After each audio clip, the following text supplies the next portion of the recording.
It's packed with myths and desires.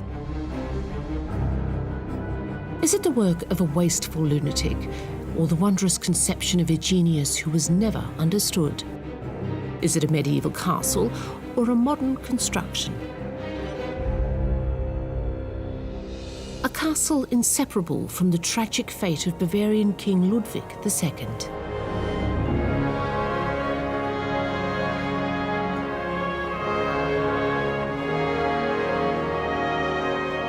In 1869, the first stone was laid. Ingenious, divine, or absolute kitsch. It's a phenomenon with an allure that reaches around the world, and yet it was built for one man alone. Ludwig II, or the fairy tale king as he's known to us today. His legacy includes a castle and a myth. People call me a fool. Will God call me that too when I finally receive his summons? The man who built it never had the pleasure of living in his finished palace. The king died before it was completed, and the circumstances surrounding his death remain unclear to this day. His story has become legend, and his legacy lives on. The stories of Neuschwanstein Castle and the man who built it, Ludwig II, are so closely entwined with each other as to make them almost unique in the history of culture. It all began here in Neuschwanstein. Ludwig's father, King Maximilian II, rebuilt a late medieval castle here, turning it into a comfortable home. The family often spent summers here. Much to his father's regret, Ludwig, the firstborn son, was wholly uninterested in politics.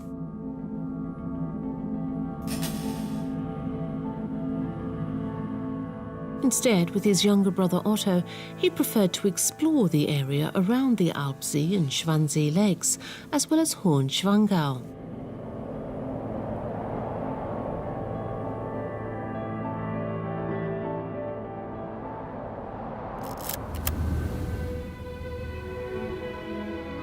In 1961, the Bavarian public broadcaster made the first documentary film about the life and fate of Ludwig II. Here on the top floor of Hohenschwangau Castle is where the early childhood of Ludwig and his younger brother Otto unfolded. The walls are decorated with scenes from medieval legends. It's all very cozy, very romantic. Ludwig grew up surrounded by fair maidens, dragons, and heroes.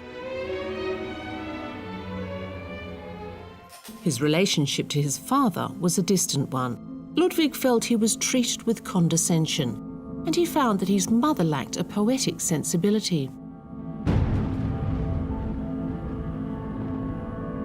At the age of 18, Prince Ludwig felt more at home in the world of legends than in the mundane real world. His father, Maximilian II, died suddenly in March 1864. Ludwig was shocked by the fact that he was to ascend to the throne automatically and at once. We know that he left his father's deathbed in floods of tears, and he was even more shaken when a servant addressed him as Your Majesty immediately after his father passed away. No one had prepared him for this sudden ascension to the throne.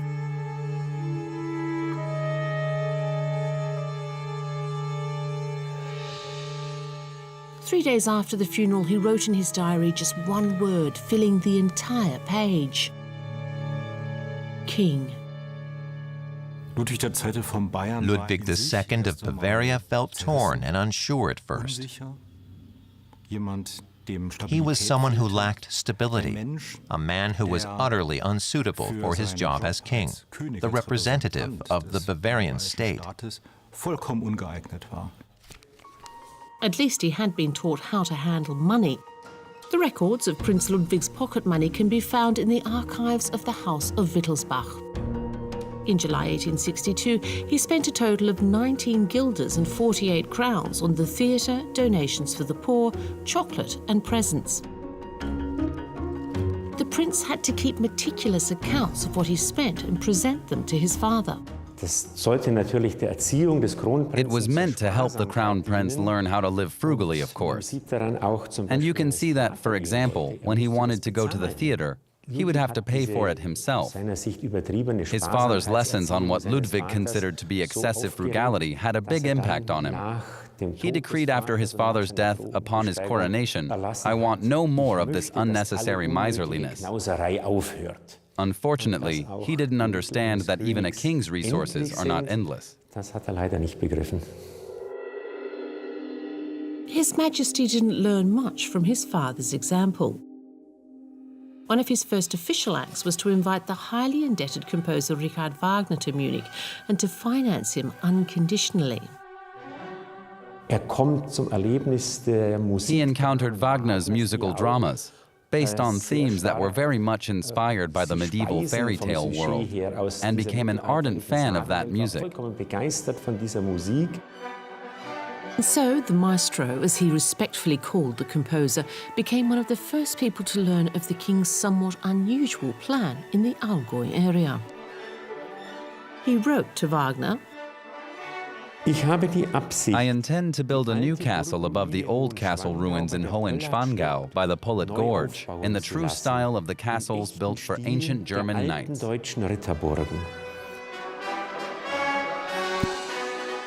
The first sketches show a fairly simple castle. For Neuschwanstein, he commissioned a theatrical scene painter, Christian Jank, to do the initial designs. And naturally, those designs were quite literally theatrical. The design fuses elements from medieval Germany, Moorish Spain, and the mythical world of Richard Wagner's works. It's also an indirect challenge to his father's cosy Hohenschwangau castle, built in the Biedermeier aesthetic and with scenes from historical picture books on the walls. He wanted something grand, something divorced from the real world and on a monumental scale. And he was to achieve it. An architectural dream come true.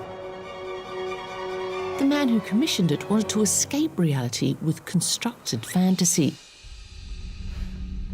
The municipal archives in Füssen harbour a small treasure, a photographic treasure.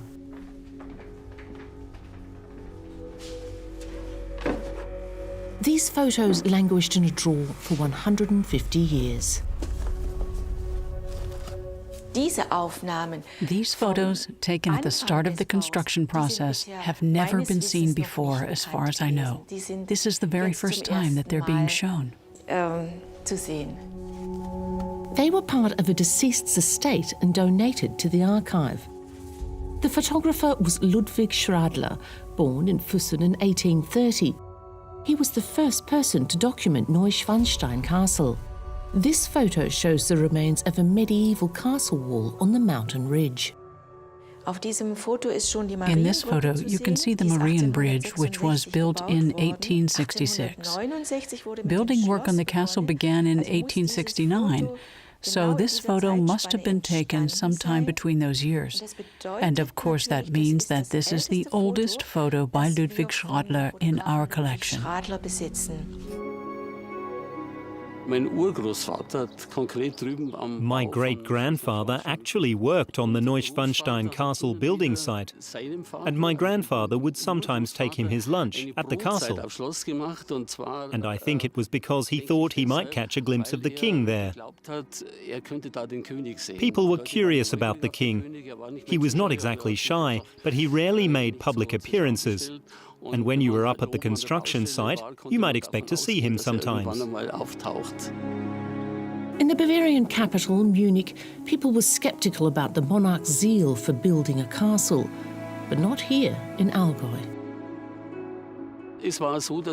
In fact, no one criticized the construction of Neuschwanstein. Due to its high altitude, this region is not very fertile, so people didn't live a life of affluence here. And a giant construction like Neuschwanstein fed approximately a third of the population in Füssen.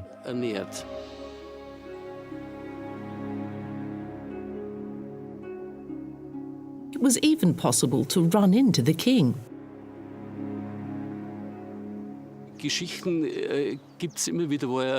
There are some stories, like the one of him meeting a young cowherd who asked him the time. The boy had no clue who the stranger was.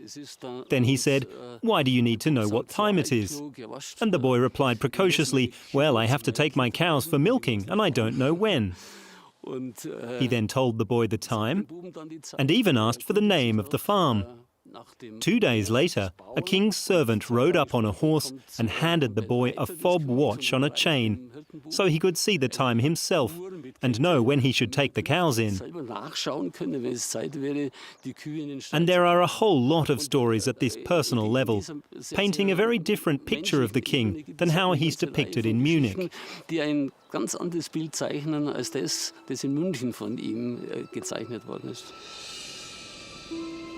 There he was known as a spendthrift and a maverick, but here in southern Bavaria, his subjects admired him as a monarch with a personal touch.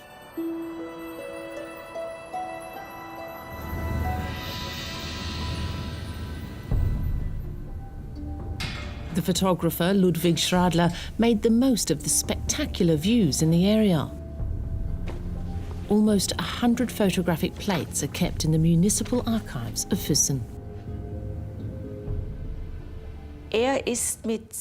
With his camera, which was new technology at the time, something that only had just got going when the castle was built, he went to Schwangau. It was a big, heavy camera. This was no smartphone. He dragged everything up the mountain, and that's why we now have these photographic plates.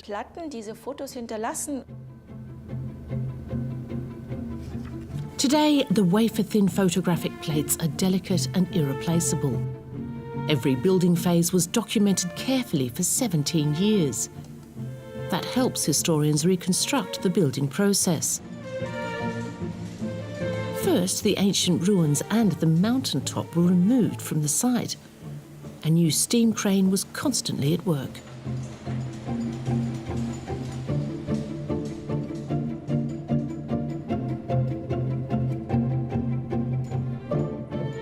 Ludwig II was not just a dreamer, he was a visionary too. He had the will, the imagination, and of course the power and the resources to make this dream come true. The blueprint for a mega-sized project. Ludwig was impatient and fastidious, and he wanted the building to progress as quickly as possible. When anything didn't go the way he wanted, he would be extremely displeased. Those responsible would fall into the greatest disgrace.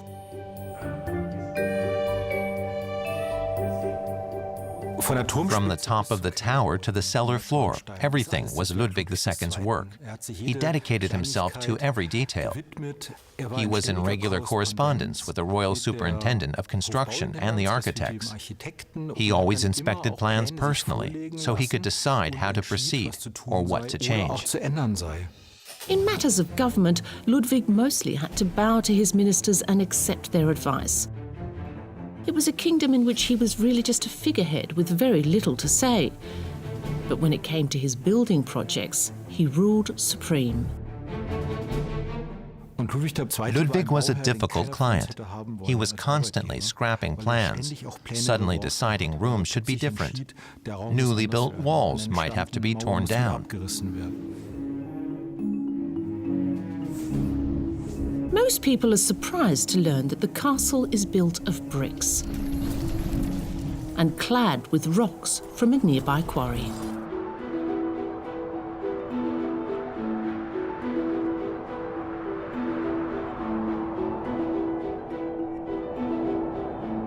The cliff face and the walls are made up of the same materials. It's a very sophisticated construction. built from materials that come from the local area. It really organically blends in with its surroundings. Not only the construction, but also the restoration in the last few decades were a technical, logistical, and physical challenge.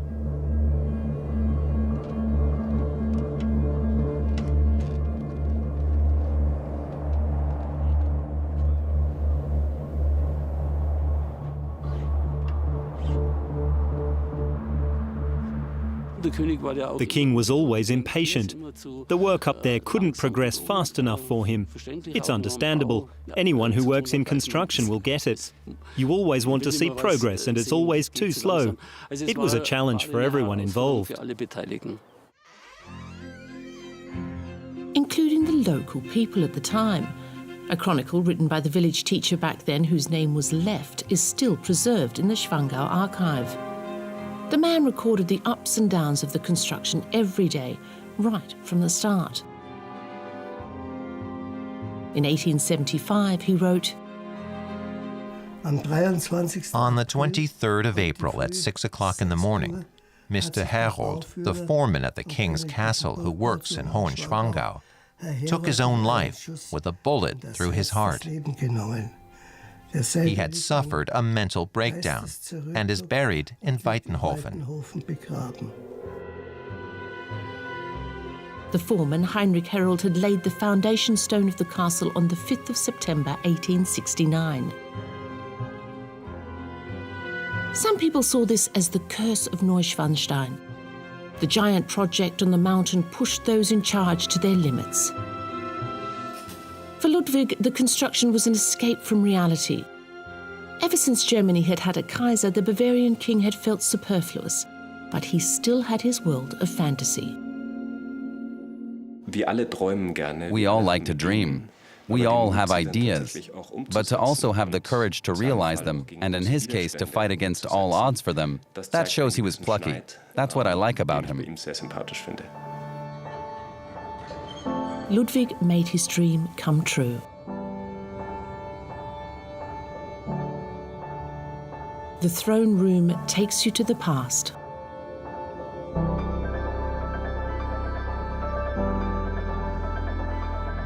To the noble knights. The heroic battles. The hallowed kings. And everything under the watchful eye of divine guidance. The king rules by the grace of God.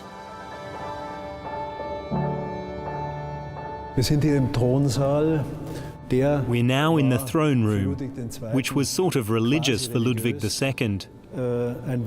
It's a space dedicated to kingship, and well-read as he was, he designed everything himself. This throne room came to symbolize the introverted monarch. No audiences were given here. No court was held. There isn't even a throne in the room. The combination of splendor and solitude is particularly stark in the space. In Neuschwanstein, not everything is how it seems at first sight. When you step into the throne room, you might think the columns are made of porphyry, but it's actually stucco marble that was itself stuck onto cast iron columns. That was necessary for construction reasons. Everything is for show. Neuschwanstein is the perfect symbiosis of the latest technology and medieval aesthetics. The king's wishes challenged the creativity of the architects. The throne room is a modern construction, a masterpiece of engineering.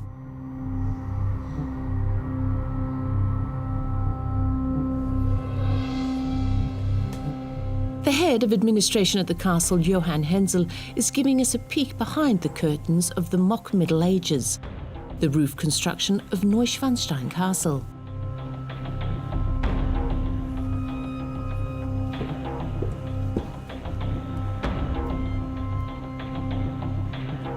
The area is not open to the public.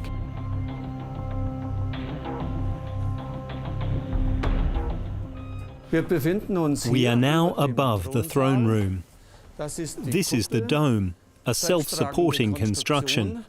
This technique was innovative at the time, building with iron, with these large iron girders that we also see downstairs in the throne room. It was revolutionary at that time. The modern construction of iron T-beams can be seen beneath the throne room.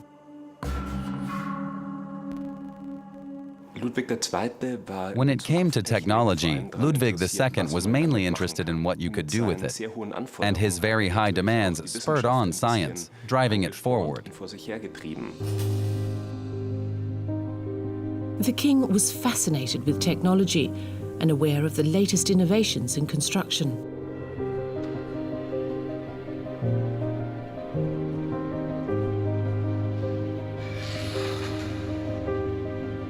Sophisticated technology from the age of industrialization can be found throughout the castle.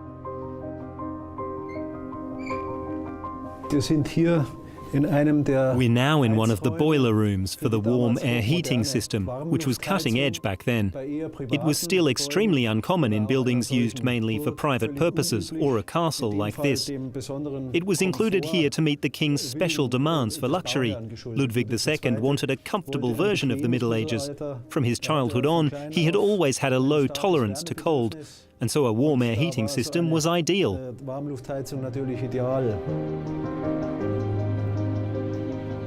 The boiler for the unfinished knight's bath was installed, but has never been in service.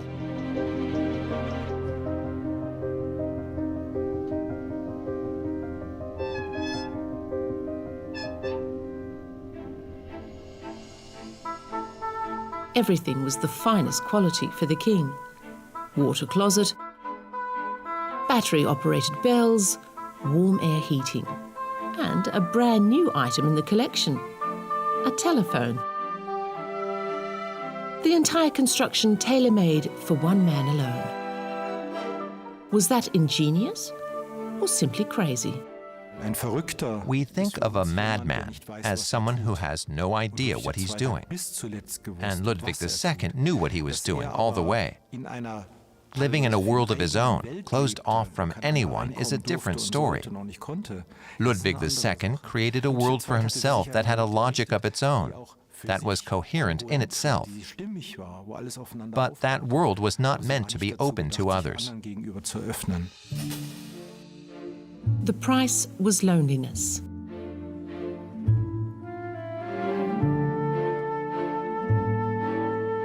His bedchamber carries you away to the tragic love story of Tristan and Isolde.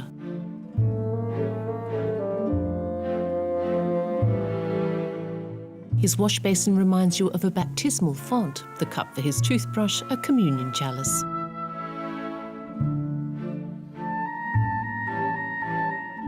His bed is as imposing as the choir stalls in a Gothic church. When you walk around Neuschwanstein, you realize very quickly that it was not built for practical purposes. There are no guest rooms.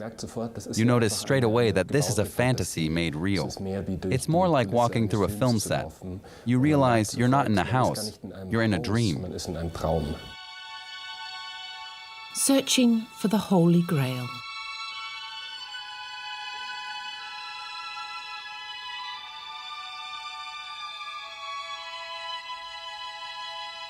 Alongside the Knight of the Swan.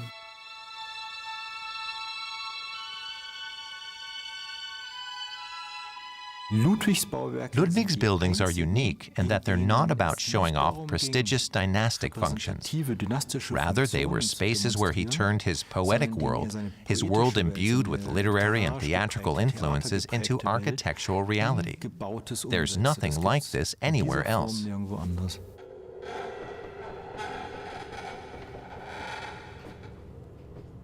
A stalactite grotto in the middle of the castle belongs in that world too.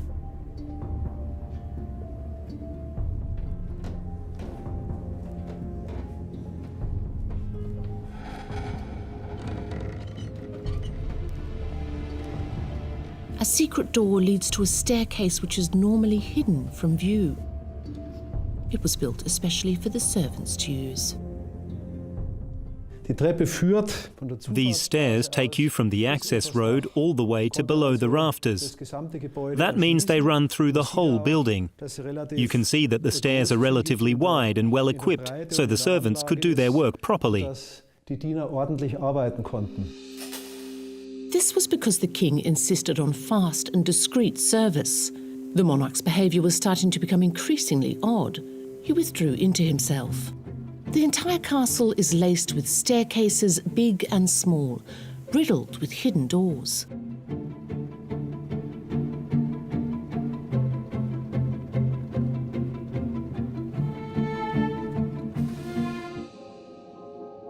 The Singers' Hall.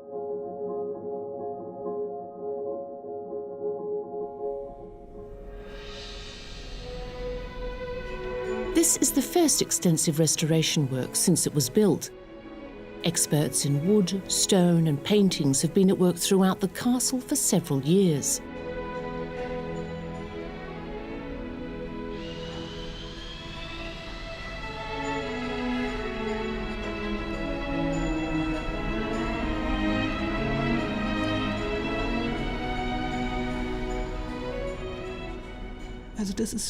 What's so special about the paintings here is their incredibly high quality of execution. You can see that from the fact that they've scarcely been damaged despite the exposed location and the high volume of visitors.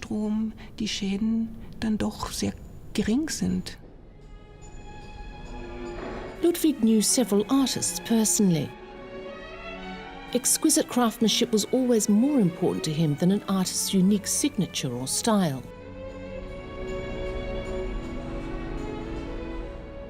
It was only for a total of about 200 days that he really lived in the castle, at a time when the artists were still working up there. And he would show up now and then. He'd have a chat with the foreman, for example, and hand out cigars. It was standard back then. When the monarch was satisfied with your work, you'd get a cigar as a reward. The king must have needed a lot of cigars, because he had other construction projects too. Herrenchiemsee New Palace is modelled on Versailles in France.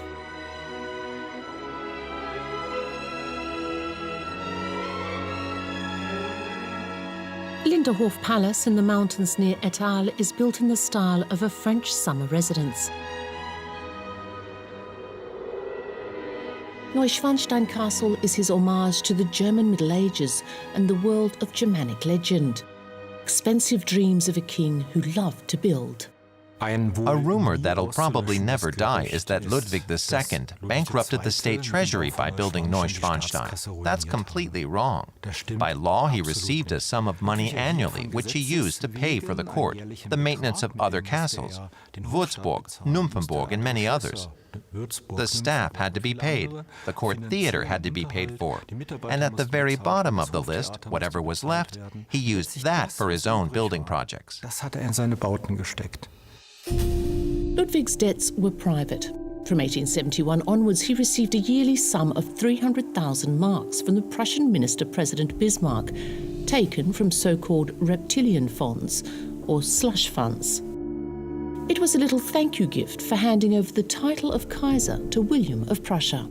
What's incorrect is to call it a bribe. I prefer to call it a gift. When he had already given up some of his sovereignty and accepted this great personal restriction of his powers, then he could well be given a little financial benefit. And yet, even with his financial allowance from the north, the king was still very short of money.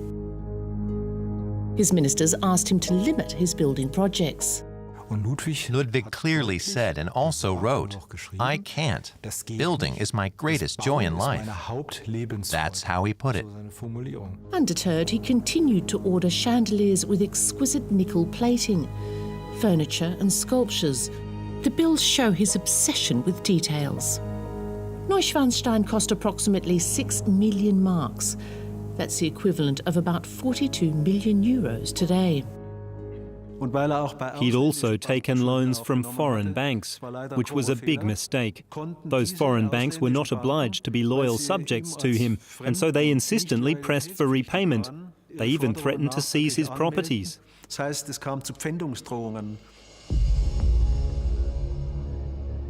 The building works had to be halted time and again, much to the king's chagrin.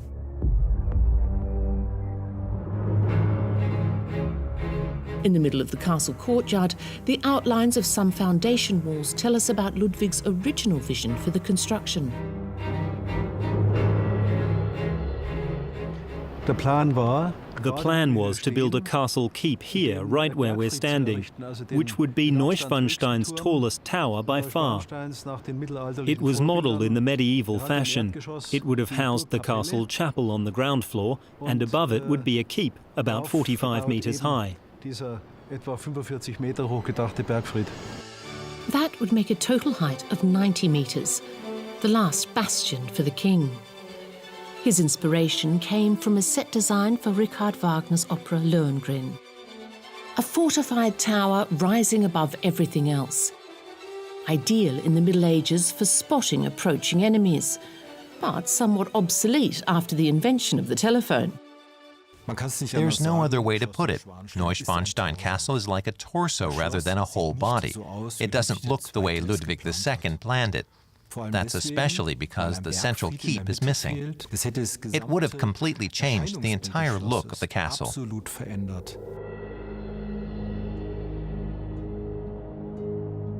Ludwig's vision remained an unfulfilled dream.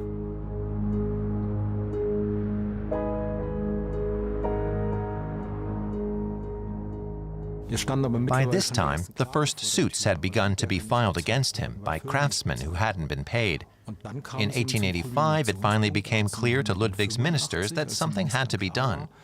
His Majesty simply refused to take their advice. The claims for payment were overwhelming. The king was bankrupt. Painters, bricklayers, and gilders no longer received their money. The debt soon totaled 100 million euros in today's money. He'd got himself into a very difficult position personally, because a king in debt is also a problem for the state. A monarch is supposed to hold office for life, unless he's certified as insane. Views on Ludwig II's state of mental health still differ greatly to this day. He was certainly very unusual. You can certainly say he was eccentric. And in his later years, he did suffer from, let's say, mental abnormalities. A more recent theory speculates that he might even have had a neurological disorder, some early signs of dementia. Thursday, June 10th, 1886. A government commission from Munich arrived at the castle to remove the king from power. But instead, the monarch took the men into custody. 2 days later, Ludwig II finally accepted his fate. Your Majesty, this is the unhappiest duty I have ever had to perform. You are hereby deposed for reasons of mental illness. I now ask you to follow me. We are taking you to Berg Castle on Lake Starnberg. The last act of the tragedy. The king was taken away.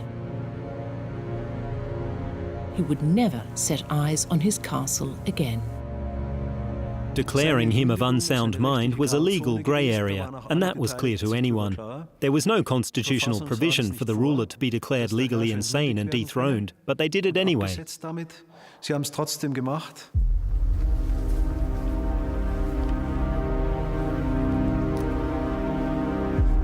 Ludwig was placed under house arrest at Lake Starnberg. No one knows what really happened. Conspiracy theories abound. One plausible sequence of events is that Ludwig went into the water. Dr. von Gudden tried to help, and they both drowned when the desperate former king began to struggle with his would-be rescuer. King Ludwig II was just 40 years old when he died. It was a shock to everyone.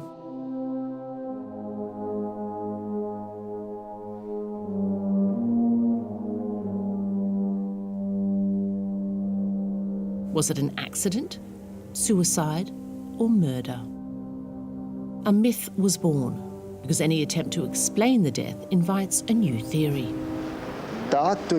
He often used to swim there, across the Alpsee. It's 4 kilometers long. The king was a very, very good swimmer. Curious that he drowned. Curious. Did the king simply drown? In Allgäu, hardly anyone can or wants to believe that the king died of natural causes.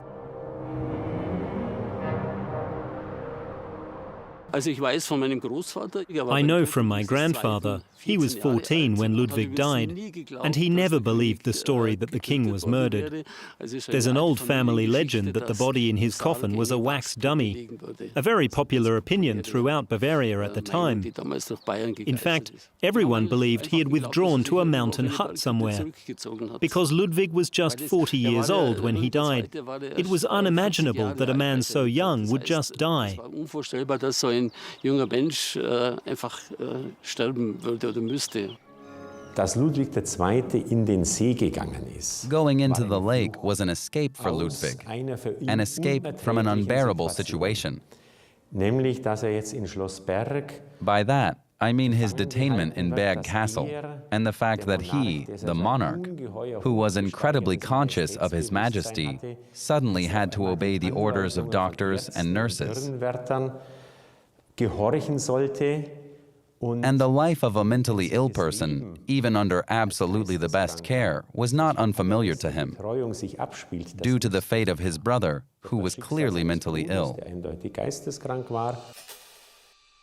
Ludwig's younger brother Otto displayed abnormal behavior from early childhood and was diagnosed as mentally ill. Otto was locked up from the age of 23. Today, it's assumed he suffered from psychosis resulting from schizophrenia.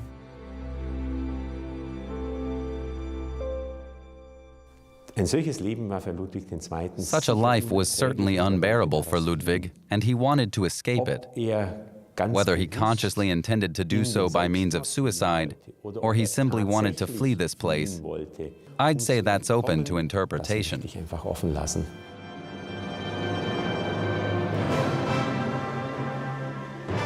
He left behind both a puzzle and a dream, memorialized in bricks and mortar.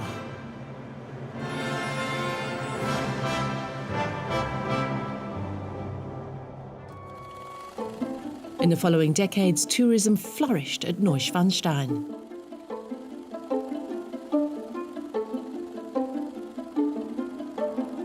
This is the first colour footage dating from the 1930s. The castle is the focus of tourists' cameras.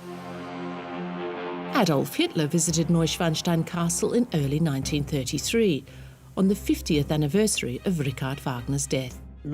Quite by chance, Ludwig II had something in common with Hitler, a great admiration for Wagner.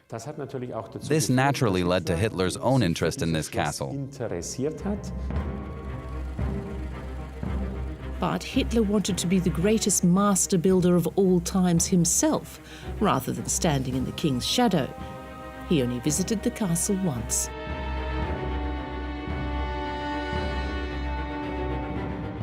Neuschwanstein was in fact a problem for the Nazis because of the man who commissioned it. In the 30s and 40s, Ludwig II was still known as a mad king, with a not-so-great reputation involving homoeroticism, etc. That didn't exactly fit in with the Nazis' ideology. But something they did realize before the end of the Second World War is Neuschwanstein's remote location. This made it safe from air raids. No one was living there, and the castle had a lot of space.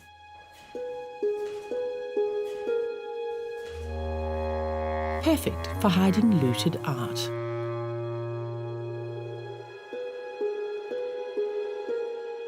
The whole of southern Germany was famous for its hiding places for looted art, in particular objects stolen by the Nazis from France, from Paris. And Neuschwanstein was the largest storehouse of them all. It's well known that the so-called Rothschild treasures were kept in Neuschwanstein. April 1945. American troops reached Neuschwanstein Castle. The so-called monuments men confiscated the loot taken from France by the Nazis during the occupation. Crates of sculptures, jewelry and paintings. These are only a few of the 23,000 pieces of art found by the American troops here.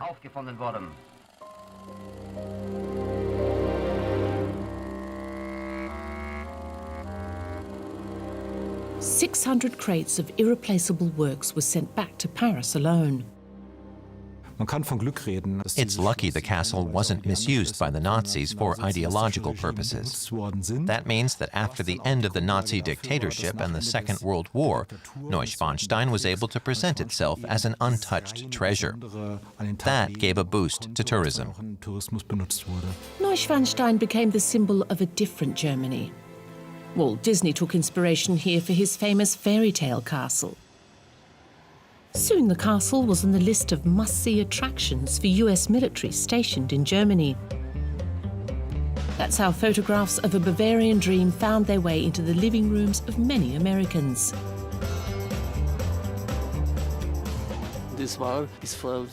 Until 30 or 40 years ago, Neuschwanstein was dismissed as kitsch. Actually, no one from this area visited Neuschwanstein. It was just kitsch, and at most you'd go when a relative was visiting, and you'd have to pay a courtesy visit. The guest list for such courtesy visits includes former US First Lady Barbara Bush, the Queen of Thailand, and former Soviet President Mikhail Gorbachev.